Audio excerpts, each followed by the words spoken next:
నా ప్రియ కుమారుడా, నా ప్రియ కుమార్తె, మీ దేహమునకు దీపము కన్నే గనుక నీ కన్ను తేటగా ఉండిన ఎడల మన దేహమంతయు వెలుగు మయమయుండును. నీవు నీ చేతుల కష్టార్జితముననుభవించెదవు. నీవు ధన్యుడవు. నీకు మేలు కలుగును. నీవు లెక్కింపబడియున్నవి. భయపడకుడి, మీరు అనేకమైన పిచ్చుకల కంటే శ్రేష్ఠులు కారా? కాబట్టి భయపడకండి. నాపైన విశ్వాసం ఉంచండి. నేను మీకు సహాయం చేస్తాను. ఏలియాకు కాకితో ఆహారం పంపించిన వాడను మీకు సహాయం చేయలేనా? భయపడకండి. నా సహోదరులారా, నా ప్రార్థన మందిరములో మీమును ఆనందింపజేసెదను.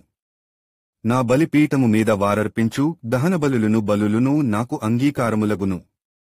నా మందిరము సమస్త జనులకు ప్రార్థన మందిరమన్ బడును. లేక బాధపడుతున్నారా? అయితే ఇది విను. స్త్రీ తన గర్భమున పుట్టిన బిడ్డను కరుణింపకుండా తన చంటి పిల్లను మరచునా? వారైనా మరచుదురు. గాని నేను నిన్ను మరువను. చూడుము, నా ఎరచేతుల మీదనే నిన్ను చెక్కియున్నాను. నీ ప్రాకారములు నిత్యము నా ఎదుటనున్నవి. కోపము మానుము, ఆగ్రహము విడిచిపెట్టుము, వ్యసనపడకుము. అది కీడుకే కారణము.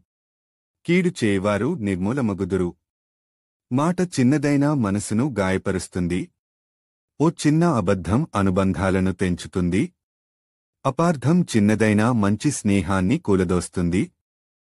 కాబట్టి మిత్రులారా, మాట్లాడేటప్పుడు కొంచెం జాగ్రత్తగా మాట్లాడుకుని బంధాలను, స్నేహలను, బంధువులు అందరూ కలిసి మెలిసి అందంగా ఆనందంగా ఉండండి.